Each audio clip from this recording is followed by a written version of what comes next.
Hello everyone, welcome to my July and August reading wrap up. I did get through 10 books in July and August, and yeah, I'm kind of late getting these done.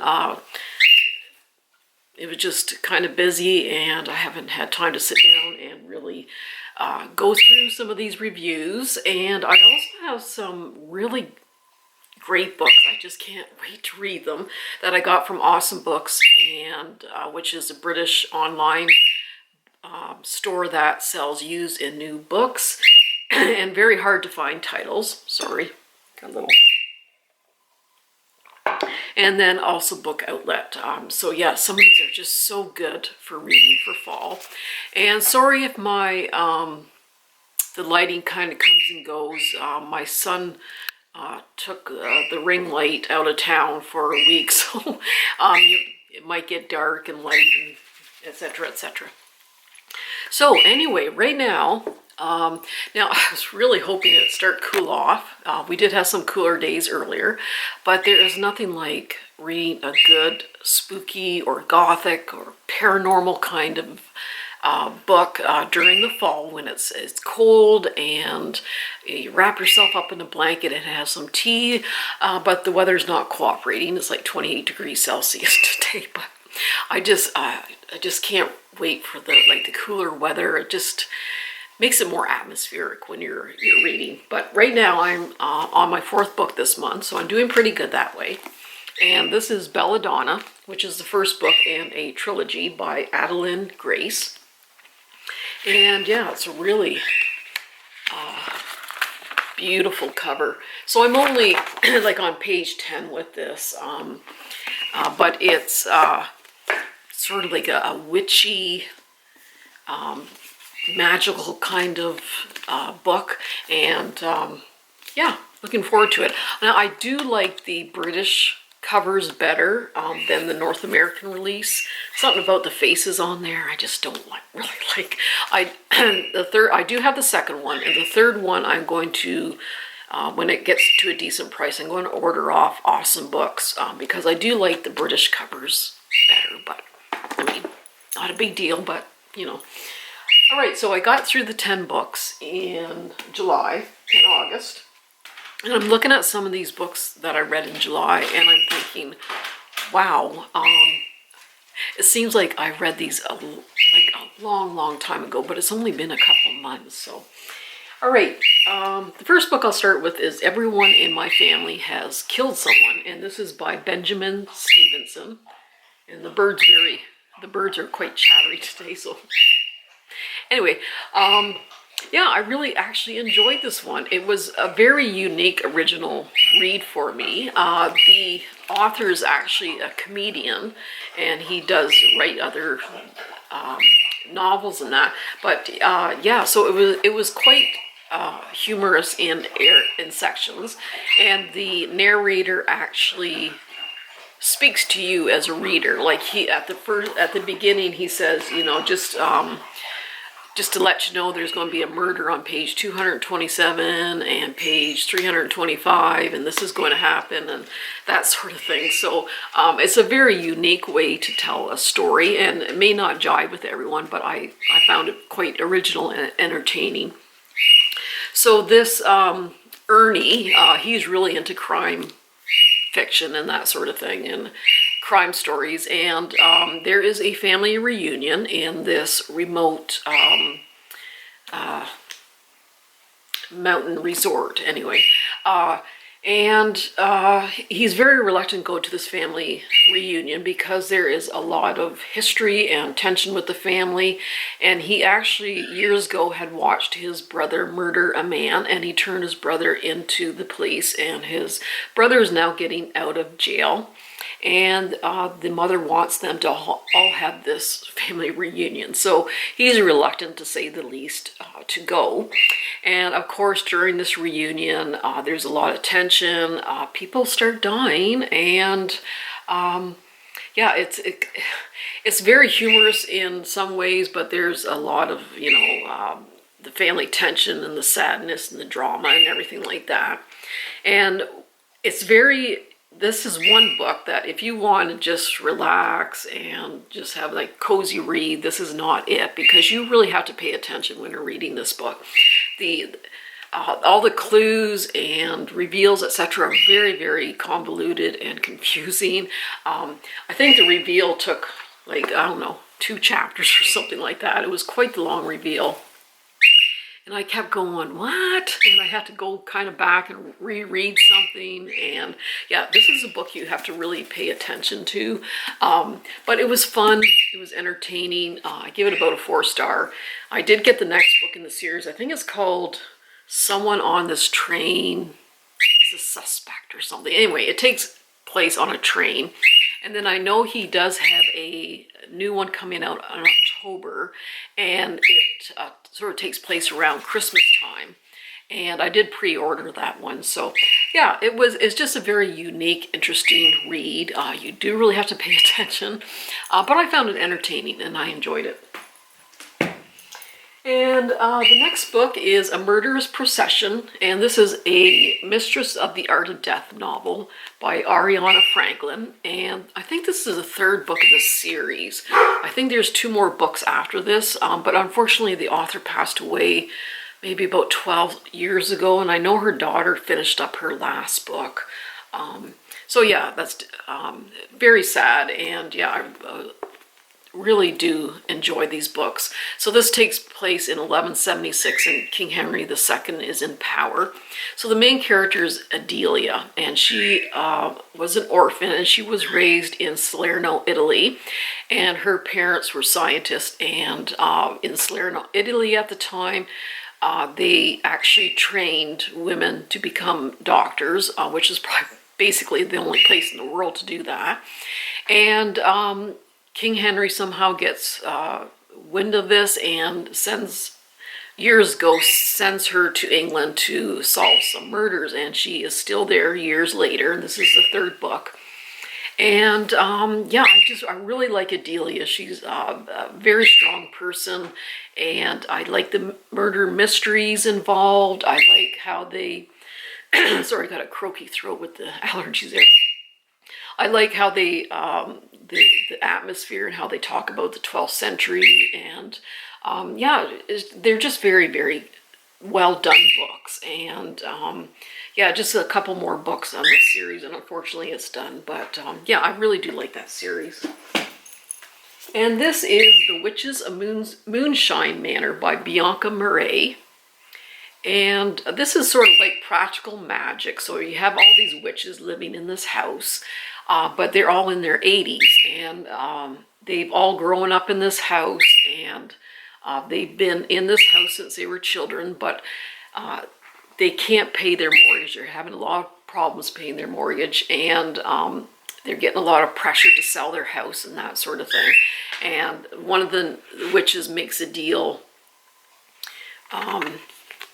with this sort of evil entity and what that results in.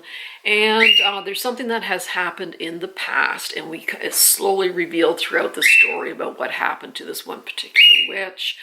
And it was fun. I did like it. There's a lot of diversity. There's LGBTQ representation, and there's a lot of different races, and a lot of different personalities, etc. And yeah, it was fun. I give it like a 3.75 stars. And this is The Girl Behind the Myth. This is by Jessie Burton, and this is Medusa. And this is Jessie Burton's take on what actually happened to Medusa. If you're not familiar with Medusa, she's it's a beautiful cover, the inside here. She has the snakes on her head, and if she looks at someone, if she looks at a man, they turn to stone, kind of thing. So this is her take on it and what happened to Medusa, sort of like a female rage kind of thing, and it just shows what little power women have had over over history, and how they take the blame for things, and how they're punished for things that were done against them, which makes absolutely no sense, but unfortunately that that is the way of things, and it just tells her story, and there's lots of different illustrations throughout. I'll just show you a couple more, some really great illustrations. So she lives on this island with her two sisters, and then I can't remember his name. Perseus arrives on the island, and what happens. So yeah, it's a beautiful, beautiful book, beautiful illustrations, and I have read a couple of Jessie Burton's books. They're the adult books. I think this was YA, but I enjoyed it. Yeah, it's a beautiful book. I do like her writing style, and yeah, I don't really know what to rate this. I'm not that great at rating books, but I guess about a 4-star anyhow. And this would be good to read around Halloween. And this is The Patient by Jasper DeWitt.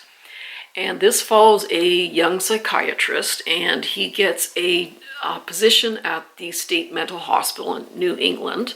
And it's not a very popular one for people to get a job at. It's kind of run down and not up to date, that sort of thing. But he wants to take the job there because there is a patient there called Joe, and he's 41 years old, and Joe has been in this asylum since he was 6 years old. And throughout the book, it's revealed why he's been there that long, and people who treat him end up, unaliving themselves or just quitting. And he wants to really look after this patient, even though he's been warned not to, and the consequences of that. So it's like a thriller, horror, kind of suspenseful story, and the ending, I thought I was going to be disappointed in the ending, but it wasn't too bad. Actually, I didn't mind the ending. So, yeah, you can really find out about the psychiatric conditions, and it's just very fascinating how things unfolded. So I give that about 3.75. And this is God Killer. Oh my God, Lou. What are you singing at? Lou! Very chatty today. This is God Killer by Hannah Kaner, and I absolutely just love that cover. And I actually did just recently buy the sequel to this. So God Killer is a fantasy, magic realism kind of story, and it follows, actually there's a map on here, so there's all these different lands, and in the past, all these gods and goddesses were worshipped by the people, and if you gave one of these gods or goddesses a gift, they would give you something in return. But then there's this war that happens, and the gods and humans are fighting these other gods, and at the end, all the gods are either killed or just driven away, and no one's allowed to worship these gods anymore. And if any gods cause any trouble, there is these god killers. And this one young girl, a goddess had actually killed her family, so she becomes a god killer. And it's sort of like a quest story. So her and this ex-soldier and this young girl are on this quest to go back to her homeland to seek some help from these gods, which is kind of ironic. Anyway, it's kind of confusing and kind of hard to explain, but I really did like it. I did like the characters. They weren't these kind of shallow characters. You really found out about how they actually kind of worked and what they thought, and I did love the atmosphere, and I really did like it. I think it got kind of mixed reviews, but I really, really enjoyed it, and I'm looking forward to the second book, and I give this like a 4.25 stars, I would say. I don't read a lot of fantasy. I'm trying to get into it because I want to kind of diversify diversify the genres that I do read. But yeah, this one I really did enjoy quite a bit. And this is by Frances Harding, and this is A Skinful of Shadows. Okay, Lou, you're seeing to the candles now. Like, chill out. I was very happy today. And this is my first Frances Harding book, and I absolutely love it. Lou, listen, I can't hear myself think. Go over here. Go. Anyway. Oh my God, just so yappy today. Yeah, my first Frances Harding, and I did purchase others at Bookoutlet, and I got some used ones from Awesome Books because I absolutely love this one, and they always get such good reviews. Now, I don't know if this is considered, this might be considered like YA, but I fully enjoyed it. She just really knows how to tell a story. I just love the way she writes. And it's kind of like a fantasy, magic realism type of book. The synopsis, when I tell you, is, I mean, it's far-fetched, but hey, it's fantasy, and just, you kind of forgot about, you know, how far-fetched it was, because, I mean, it is fantasy, and you just get so wrapped up in this story. So there is, it takes place in England during the Civil War, and there are these powerful families throughout England who are very wealthy and powerful, and I won't tell you why. It's kind of revealed throughout the story. And this young girl has this particular power. She is able to see spirits as they leave the body when they pass away. And sometimes these spirits enter people who are susceptible to receiving these spirits. Okay. I gotta cover up my feet because Lou's now singing to my feet again. My son's out of town, so Lou's sticking close to me. Anyway, yeah, she's able to, she finds out that she can take on these spirits. She knows how to block them if she doesn't want them to enter her, but she finds out that these spirits can enter her. And yeah, it's such a good, well-written story. I just love her writing style. And she knows how to tell a story. And yeah, the one quote I thought was quite good. So this is one quote. "Humans are strange, adaptable animals and eventually get used to anything, even the impossible or unbearable. Beauty living in the Beast Castle doubtless has her routines, her little irritations, and a great deal of boredom. Terror is tiring and difficult to keep up indefinitely, so sooner or later it must be replaced by something more practical." So yeah, I really, really enjoyed this one. I'm looking forward to reading other Frances Harding books. Lou, you're like, okay, he sees his reflection in the TV and he's singing to himself. Lou! Lou! Anyway, sorry about that. The Strings of Murder. Sorry, I keep shooing him away and he keeps coming back, so I'm sorry. This is The Strings of Murder, Oscar de Muriel. This is the first book in a series. I think there's 7 books altogether. Yeah, I really, really like this one. I do love historical mysteries, and this one takes place in Edinburgh, and I visited Edinburgh a couple years ago. Absolutely loved it. One of my favorite places to visit. And this takes place in Edinburgh in 1888, and this police officer in England is sent to Edinburgh to help solve this particular murder, and he has to work with this Scottish detective, Nine Nails McCrae. So Nine Nails McCrae believes in the supernatural, and they think there's maybe something supernatural going on with these murders and that.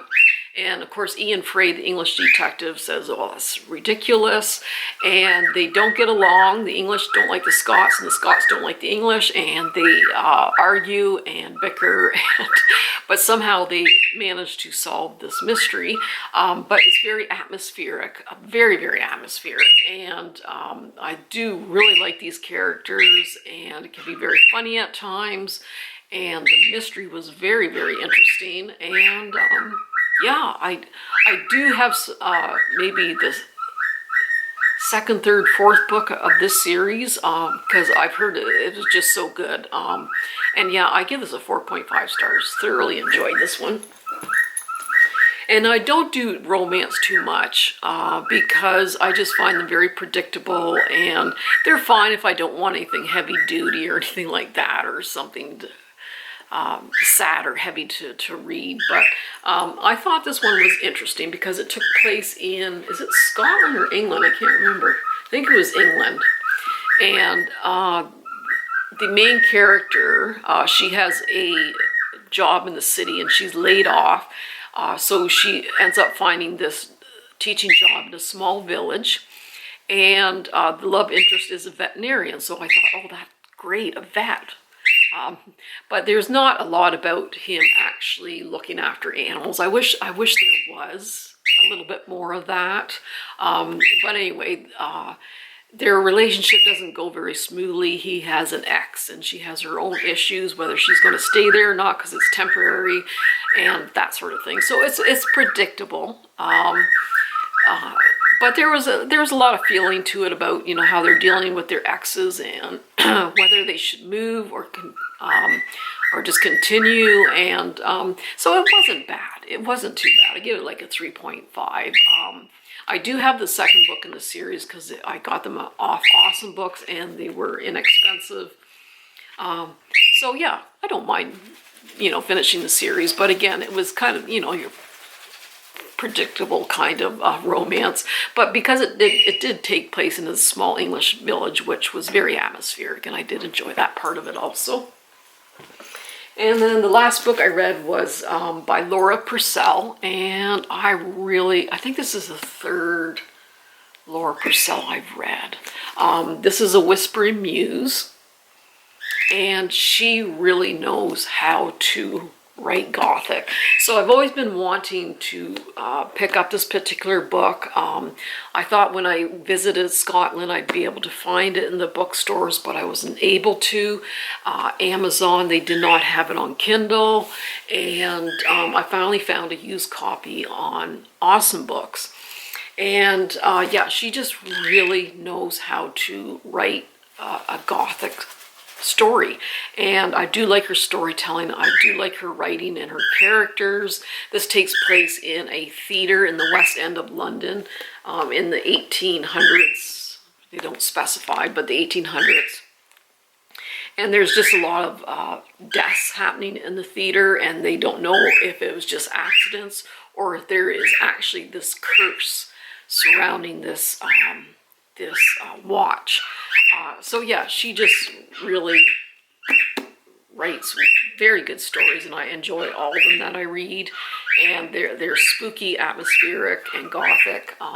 So yeah, I give this like a 4.25 stars. All right, so that's it for my reading wrap up. And that lighting, I look dark and then light, and anyway, sorry about that. Camera.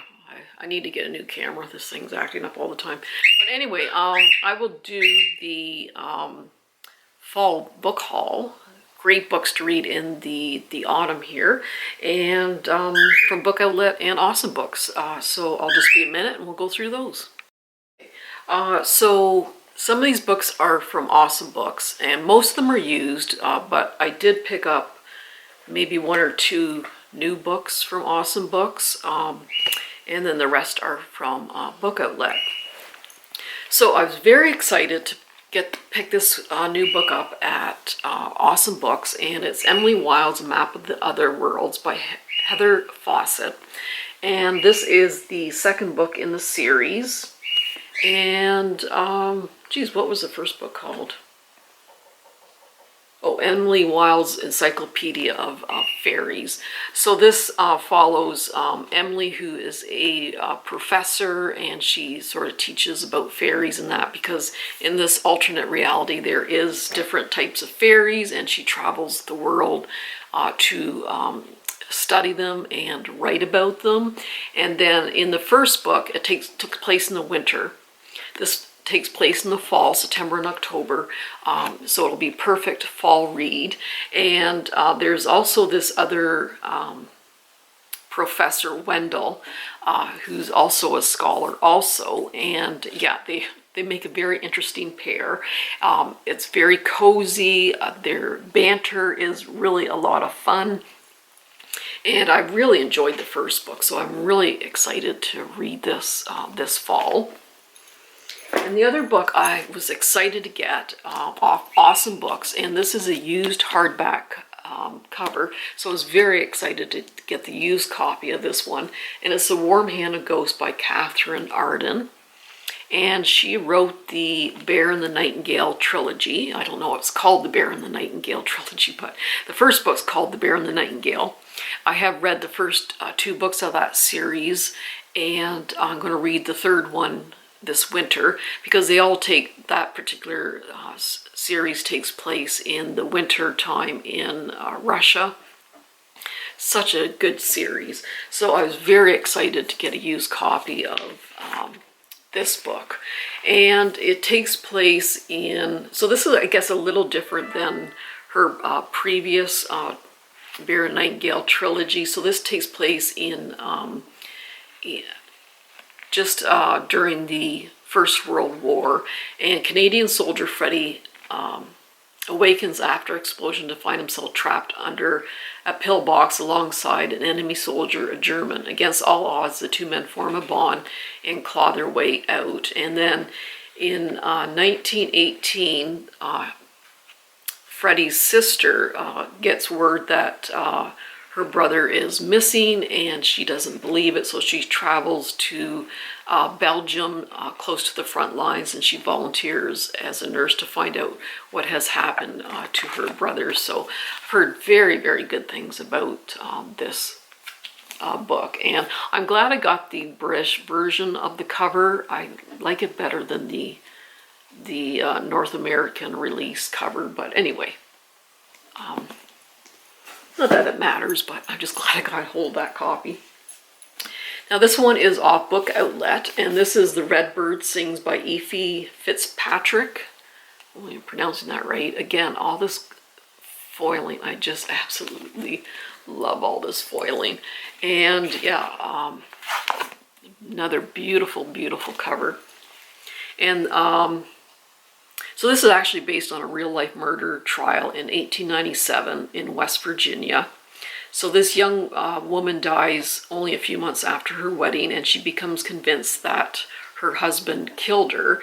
And then there is this trial. And so yeah, thought that was quite interesting. Anything that is historical, whether it's a murder mystery or supernatural or whatever, I just really, really enjoy. And another one off Bookoutlet is The Painter's Daughter by Emily Howes. And this takes place in 1759 in England. So there's 2 sisters, Peggy and Molly. And so they're best friends. They do everything together, and their father is a painter. So Molly has a tendency to forget who she is and fall into confusion, and Peggy knows instinctively that no one must find out. So they move to another city, and so yeah, they're trying to, the parents, I guess, are trying to marry them off at some point, but this younger sister has this psychiatric issue, and but anyway, I've heard good things about it anyhow. And this, I love the cover because it's got bunnies on it. And The Witches at the End of the World by Chelsea Everson. And this actually takes place in Norway. Magic courses through the veins of 2 sisters. For years they've been alone, And the one sister is very tired of living in the shadows and wants to live in a community, even if it means stifling her magic. But Mina's a witch through and through, and they end up being, both will never forget the day they were driven from their village, the day their mother burned. So yeah, don't read too many books that take place in Norway. And this is The Walled Garden by Sarah Hardy. And I think this is off Bookoutlet also. So it's 1946, and the village of Oakburn, the men are home from the war. Their bodies are healing, but their psychological wounds run deep. Everyone is scarred, those who fought and those left behind. So Alice is married to Stephen. He's an heir to the crumbling Oakburn Hall. He used to be a sweet gentleman, but now he's just bitter and angry and destroyed by what he has seen and done. So it kind of follows them in this village and how they coped after the war, and how the devastating effects even after the war. And this is from Awesome Books, and this is The Intruders by Louise Jensen.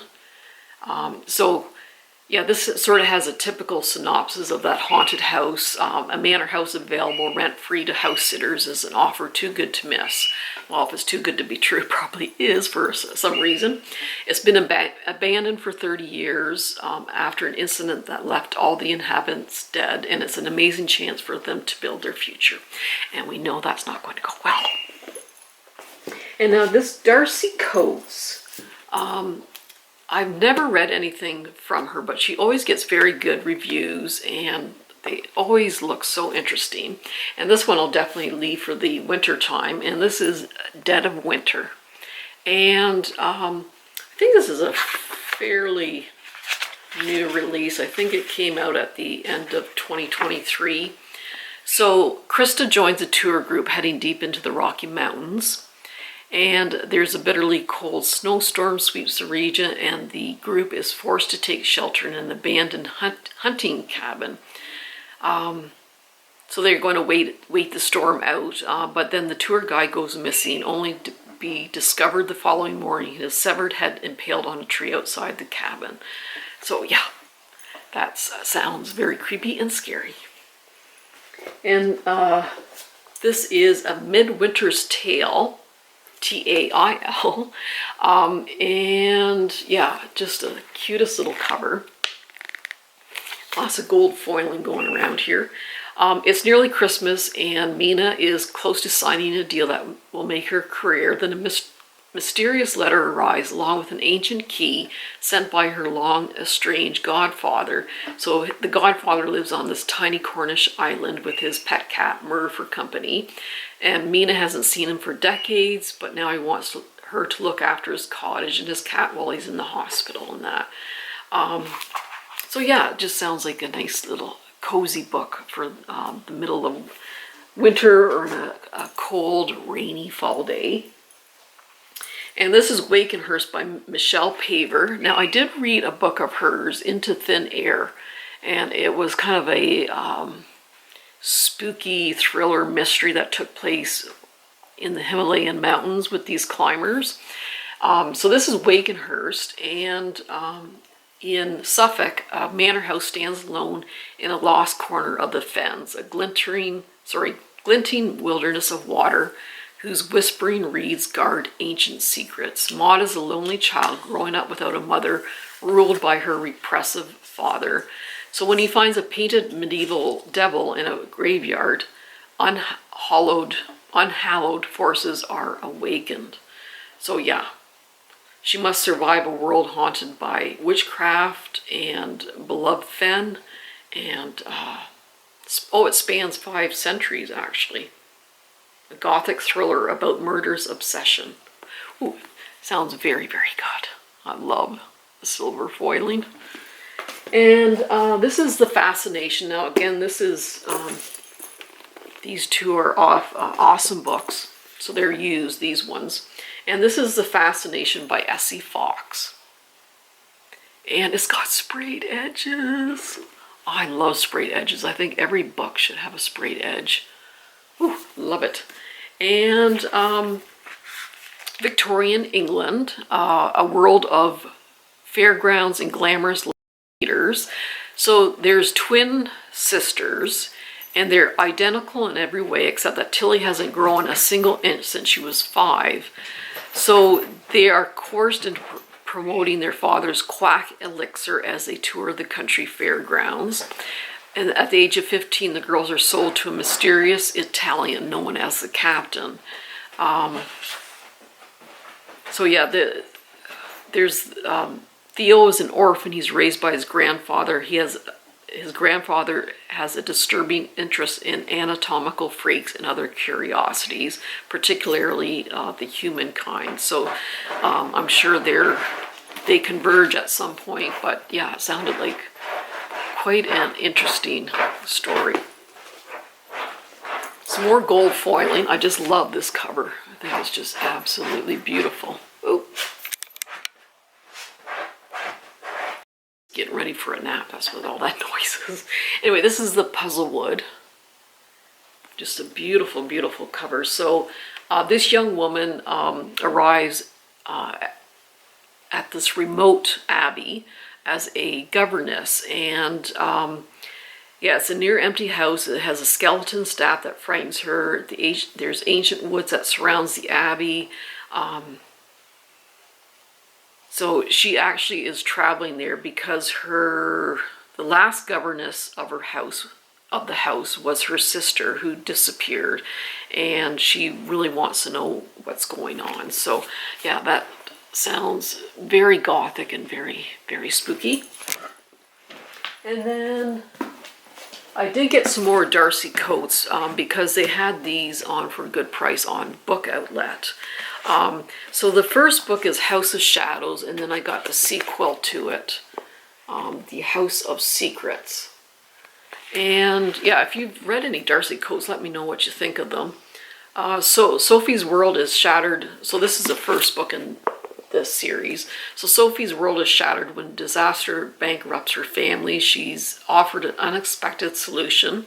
A wealthy stranger has asked for her hand in marriage, and she figures, well, it'll at least save my family, but it condemns Sophie to a life in Northwood, a vast and unnaturally dark mansion situated hours from civilization. So yeah, that sounds so good, and that's the sequel.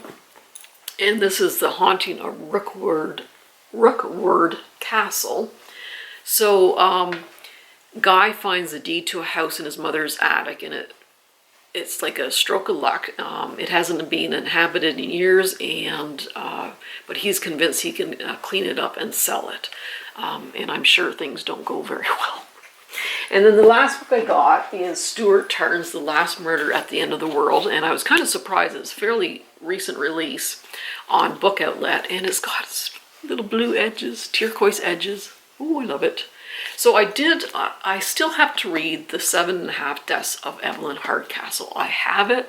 I still haven't read it. I really do need to read that. But I did read The Devil in the Dark Water by Stuart Tartan, and I really, really enjoyed it. He's a very, very good storyteller. I just like how he writes.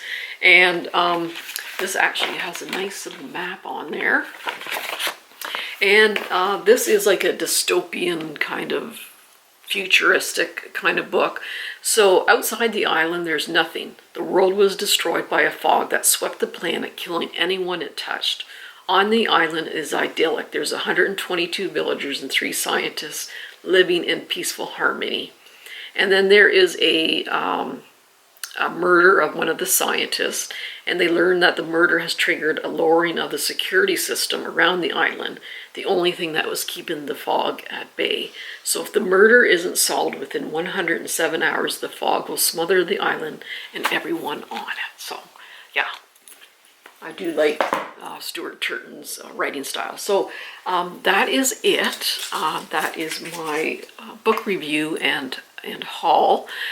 So yeah, the weather just has to cooperate, because these kind of books, these kind of spooky gothic ones, are so good in the fall when it's cold and rainy and you're cuddled up with a blanket and a cup of tea.